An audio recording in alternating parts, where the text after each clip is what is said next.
ये आज का दिन ओशो के चिर स्मरणीय दिनों में एक दिन है। आज के दिन ओशो को ये संबोधि की घटना घटी थी देवपुर में। 1953 का वर्ष था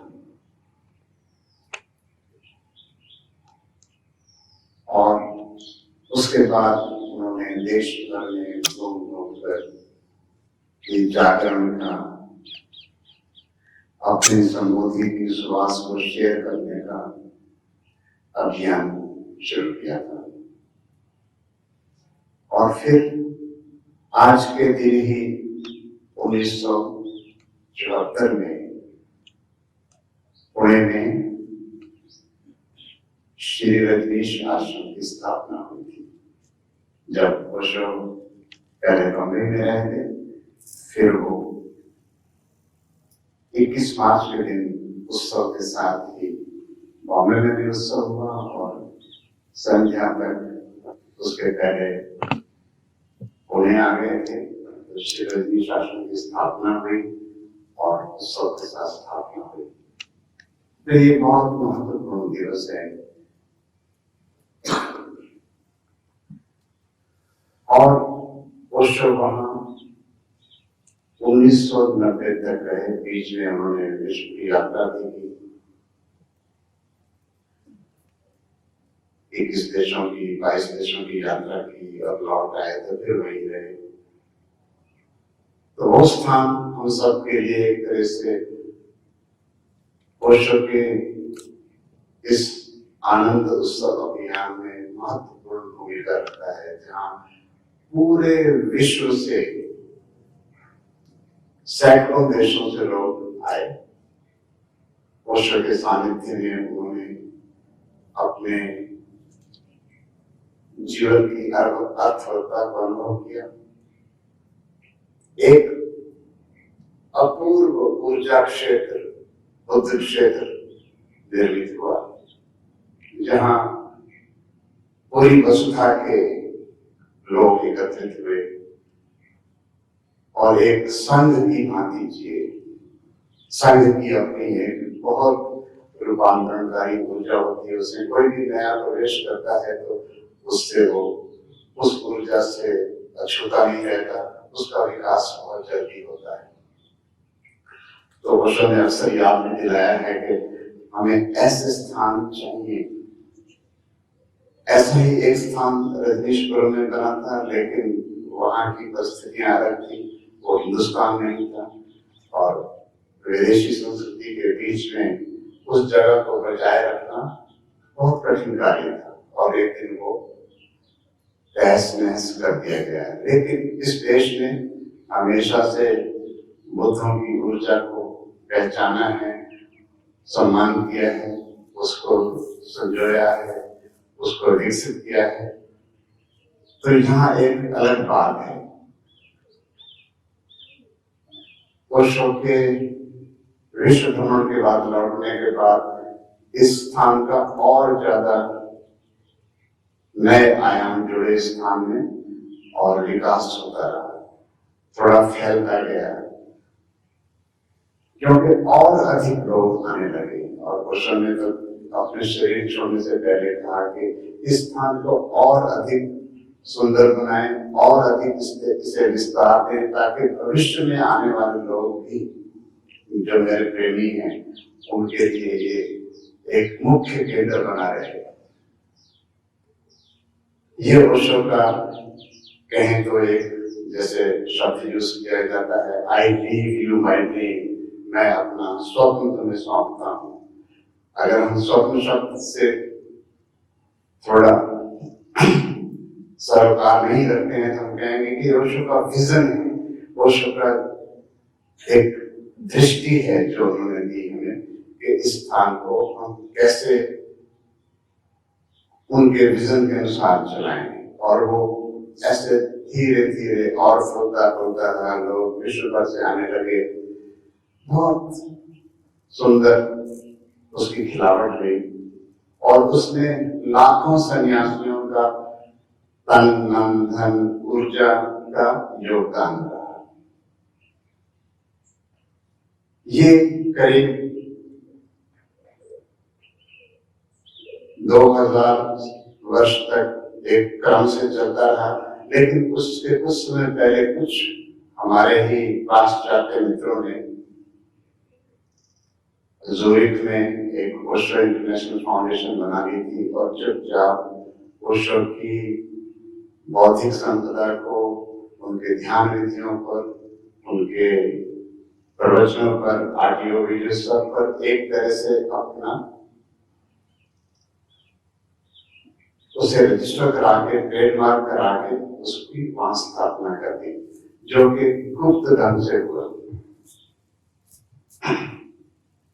मेरे अनुसार, क्योंकि मैं वहां रहा हूँ 2000 तक वहां रहा हूँ और मैं वहां का प्रेस प्रवक्ता भी था और ओशो की पुस्तकों का संपादन करना, ओशो की सभी पत्रिकाओं का संपादन करना, उसमें मेरी विशेष भूमिका रहती थी, जो ओशो ने स्वयं ही दी थी मुझे।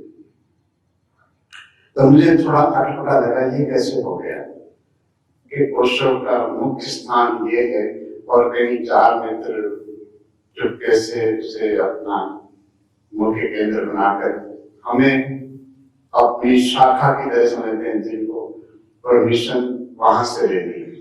ये कैसे हो गया? और उसमें एक चाल थी या षड्यंत्र कहें कि सब कुछ जो ओशो के प्रवचनों से, किताबों से, किसी भी माध्यम से ओशो के लिए जो दुनिया भर के प्रेमियों से धन मिलता है, वो वहीं का वहीं उपयोग में लाया जाए। और वो तो हो ही गया, शुरू हो गया, लेकिन साथ ही 2000 के बाद मैंने देखा कि ओशो का जो स्थान है, जो पुणे में है, उसको विस्तार देने की बजाय उसको बेचने की, समाप्त करने की योजनाएं शुरू हो गई। और पहली बात हमें पता लगी 2011 में, जब वो एक आश्रम के प्लाट को दिल्ली के किसी नृत्यप्राय ट्रस्ट, दर्शन ट्रस्ट के को डोनेट कर रहे थे, और इसलिए कर रहे थे ताकि किसी और के नाम ट्रांसफर हो जाता तो उसे बेचना आसान हो जाता, उन्होंने पता नहीं लगता। वो बात किसी न किसी ढंग से पकड़ में आ गई और उसे रुकवा दिया गया कोर्ट में जाके कि ये ठीक नहीं हो रहा है। फिर अभी ये पिछला वर्ष कोविड का वर्ष रहा है, कोरोना का वर्ष रहा है, तो लोग अपने अपने दायरे में सीमित हो गए और आश्रम एक तरह से बंद ही हो गया। सिर्फ 10-12 लोग ही वहां रहने लगे जो कि उसकी देख रेख करते थे, बाकी सब लोग चले गए। फिर इस किस्म में पता लगा कि उन्होंने एक चैरिटी कमिश्नर को, पब्लिक चैरिटी कमिश्नर को एप्लीकेशन डाल दिया कि हमें इसके ये जो वाशो नाम का स्थान है, वो भी ओशो की देशना के अनुसार, रूपरेखा जो उन्होंने दी थी उसके अनुसार बना था, जिसे हम वाशो कहते हैं।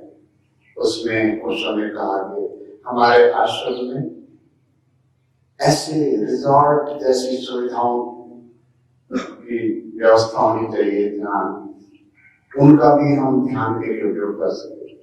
कहीं आपको ब्लू डायमंड या कहीं स्विमिंग पूल और जगह जाने की जरूरत नहीं, यही एक ओलंपिक साइज स्विमिंग पूल बनाओ जिसमें किसी वृक्ष को कोई वहां काटा नहीं गया, उसके बीच बीच में ही बना दिया गया एक प्रवाहमान सुंदर सा स्विमिंग पूल बन गया। और उसके लिए बहुत सन्यासियों का योगदान रहा, और सन्यासी अलग अलग ढंग से योगदान कर सकते हैं। जो नहीं आते हैं वो ढंग से करते हैं, लेकिन उनकी भी आत्मा, उनके भी प्राण नहीं होते हैं। और जो वहां आके रहते हैं उनका अपना योगदान होता है, उसको मेंटेन करने के लिए, उसको निखारने के लिए, उसकी स्वच्छता का ध्यान रखने के लिए, जैसा कि ओशो का विजन है। तो ये एक तरह से हजारों लाखों लोगों के योगदान से चीज निर्मित होती है और उसमें ऊर्जा ऊर्जा ही ऊर्जा है। ओशो के आशीष हैं, ओशो वही रहे हैं आसपास, तो उनकी ऊर्जा से आह्लादित है स्थान को। तो अब उसको बेचने की उन्होंने व्यवस्था कर ली। पड़ोस में एक उद्योगपति बजाज, राजीव बजाज का स्थान है, तो उसको लगा कि मैं ही ले लेता हूँ, मेरा स्थान बड़ा हो जाएगा। और सीक्रेटली बहुत सारी चीजें हो गई और 107 करोड़ रुपए में खरीद फरोख्त की बात हो गई और चैरिटी कमिश्नर तक ये एप्लीकेशन पहुंची तो हमें जानकारी मिली। उसमें ये भी लिखा था कि जो कोविड के दौरान 3 करोड़ 64 लाख का खर्चा हुआ है और आगे भी होगा, पता नहीं आश्रम कब खुलेगा, तो हम सोचते हैं कि प्लाट्स को बेच जा रहे हैं। अब ये प्लाट्स की कोई उपयोगिता नहीं है, ये इसका कोई अर्थ नहीं है। तो 107 करोड़ का पता लगा कि उसमें बेच रहे हैं और 50 करोड़ उन्होंने पहले ही एडवांस में लिया है। तो हमें लगा कि ये तो ठीक नहीं हो रहा है, क्योंकि आश्रम का, बुद्ध क्षेत्र का, कम्यून का ढंग हमेशा ये रहा है कि जब कभी भी ऐसी स्थिति आती थी, लाखों सन्यासियों को संदेश पहुंच जाता था और जो उसमें सहयोग दे सकते थे देते थे और हमेशा चलता रहा। Finance was never a problem, आता ही था और सब छोटा बड़ा योगदान देके उसको बनाए रखने के, चलाए रखने के लिए सहयोगी होते थे। और अब तो पहले से कहीं अधिक सन्यासी हैं। अब तो ओशो प्रेमियों की संख्या पूरी दुनिया में बहुत ज्यादा है और ये विश्व भर के ओशो प्रेमियों के लिए एकदम प्रिय स्थान है। ये अलग बात है कि एक वर्ष में लोग नहीं आए और उसके पहले भी उन्होंने जो योजनाएं बनाई थी वो ऐसी थी कि लोगों का अपने आप आना जाना कम हो जाए। वहां उस स्थान में सन्यासी रहकर सारे कार्य करते थे, उनका वॉलंटियर योगदान था, जिसमें किसी को फूड पास मिल जाता है, किसी को ठहरने का मिल जाता है, लेकिन और कुछ नहीं चाहिए होता था। उनकी ध्यान की ऊर्जा से वो स्थान मस्ती भरा था। धीरे धीरे सन्यासियों को बाहर करना शुरू किया, बहुत पहले से, क्योंकि योजनाएं पहले से बनाई जाती ताकि बिट बाय बिट एक एक ईंट गिराते जाओ तो पता नहीं चलता। तो उनको बाहर किया। जैसे ओशो टाइम्स वहां निकलता था, उसका संपादक नहीं था 2000 तक, और उसकी सर्कुलेशन 65,000 हर महीने तक हो चुकी। और मुझे भी मैसेज मिलता है कि आप बंद करो इसको, बहुत हो गया, टारगेट पूरा हो गया। तो खैर वो मुझे बात पसंद नहीं है कि उसी के माध्यम से तो सारे यहाँ लोग आते हैं देश भर से, इतनी पत्रिका बिकती है तो उसको पढ़ के लोग आते हैं। तो ऐसे कैसे आएंगे? तो उन्होंने मेरे जाने के बाद एक संपादकीय लिखा, जिसने लिखा कि पत्रिका को चलाने के लिए काफी वृक्ष काट लिए जाते हैं, तो उससे पर्यावरण को नुकसान होता है और इस कारण हम पत्रिका बंद कर रहे हैं। लेकिन किताबें छपती रही कहीं न कहीं दुनिया भर में, पर्यावरण को कुछ नहीं हुआ। लेकिन ओशो टाइम्स नहीं बंद कर देना, उनको एक माध्यम बहाना मिल गया, क्योंकि ओशो टाइम्स से पूरे स्टाफ को बाहर करना था। जो 15 लोग या 20 लोग उस काम में लगे होंगे प्रकाशन में, उनको बाहर निकालना था। ऐसे और सारे विभाग बंद होते गए, संन्यास एकेडमी, संन्यास देना, ये सब चीजें धीरे धीरे। और जहां आपने और ये रिवाज सुना होगा कि जहां ओशो की समाधि निर्मित हुई और ओशो की देह छोड़ने के बाद स्वामी अमृतो ने समाधि के संबंध में बोला भी है। ओशो ने कहा कि यहाँ यही समाधि होगी, उस पर ये लिखा होगा, और इस तरह की बात उन्होंने खुद दी है। फिर कुछ वर्षों बाद कहने लगे कि नहीं, वो समाधि नहीं है, वो तो एक शांत सभागार है, ऐसा बेडरूम है।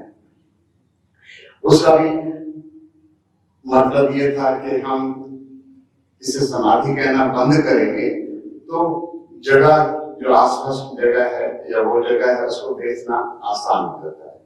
समाधि वाले एरिया को तो कोई भी खरीदार भी कहेगा नहीं, हम ये तो लोगों की भक्ति का आस्था का स्थल है, हम कैसे इसको स्पर्श कर सकते हैं।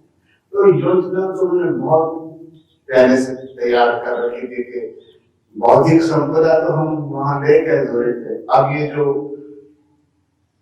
यहाँ स्थिर संपदा है उनकी उसको भी मिटा के उसको भी बेचकर हम ले जाए। तो कई तरह के एक्सक्यूज देकर उन्होंने, अब उनको ये बहुत बढ़िया बहाना मिल गया कि कोविड था, उसमें कुछ लोगों का आना जाना हुआ नहीं और अब भविष्य में भी ऐसा लगता नहीं कि कुछ ज्यादा इसकी जरूरत पड़ेगी, इसको भेज देते हैं। और 107 करोड़ जो मिल रहा है, और इसमें भी संदेह है कि सिर्फ 107 करोड़ मिल रहा है, ज्यादा भी मिल रहा होगा लेकिन बताया इतना जाता है। तो उस धन को भी कहीं ना कहीं लेके उपयोग में ला के, और अभी जो उनका, क्योंकि इसके कारण बहुत सन्यासी सक्रिय हो गए, विरोध करने लगे कि क्या हो रहा है, तो उन्होंने कहा नहीं, हम जो और जगह है उसमें इसको हम स्थापित कर दें, स्विमिंग पूल कहीं और बना लेंगे, जो हमारे पास जगह है जकूजी, जेनिस कोर्ट, ये सब हम कहीं और बना लेंगे, तो हमें ये तो अतिरिक्त जगह है, इसका कोई। और उसने कहाँ पर बात की है कि जगह उनकी बनी रहे हमेशा, 50,000 एकड़ जमीन चलेगी, लेकिन इस तरह के जो जिसको जो करना होता है उसकी वो तर्क निकाल लेता है, जिसको मैं खुद तर्क कहूंगा, तर्क नहीं है ये, हमें सतर्क होना है। तो इस तरह के कार्य को हमने उस पर रुकावट डालने के लिए हमारे मित्रों ने पूना में ओशो फ्रेंड्स फाउंडेशन एक बनाई है, जिसमें जब भी ऐसा कुछ हो तो उस स्थान को बिगड़े ना दिया जाए, वो जनपद है, और उतना ही नहीं, उस स्थान पर तो और बहुत कुछ है। ओशो के पिताश्री की, माताश्री की और सन्यासियों की समाधियां ओशो ने स्वयं बनवाई। तो उनको लगता है ये सब तो पुरातन पंथी बातें हैं, मंदिर ये वो कह के वो एक तरह से सन्यासियों का, ओशो के प्रेमियों का मजाक उड़ा के अपने आप को आधुनिक बनाकर बस बेचने का प्रयोजन कुछ और है, लेकिन ये सब तर्क देके बेचने के उस कार्यक्रम में लगे हैं। तो उसका हमें सजगता पूर्वक ध्यान रखना है कि ऐसा ना हो। और हमने तो कहा भी है कि अगर फंड्स की कमी है, अगर आप ठीक ठीक उसकी सूचना दे दें कि कैसे आपने 10-15 करोड़ के लिए 3 करोड़ 64 लाख खर्च किए, तो हम उसकी व्यवस्था भी कर देते हैं। पर वो एक तरह से उसका पता होना चाहिए, कुछ भी करो तो संन्यास के जगत को, ओशो के प्रेमियों के जगत को सूचित करो पहले। ऐसा नहीं कि तुम 2-4 मित्रों ने कहीं बैठ के तय कर लिया और बेच के चल दिए, तो ऐसा तो होना अशोभनीय है और ओशो के काम से सर्वथा विपरीत है।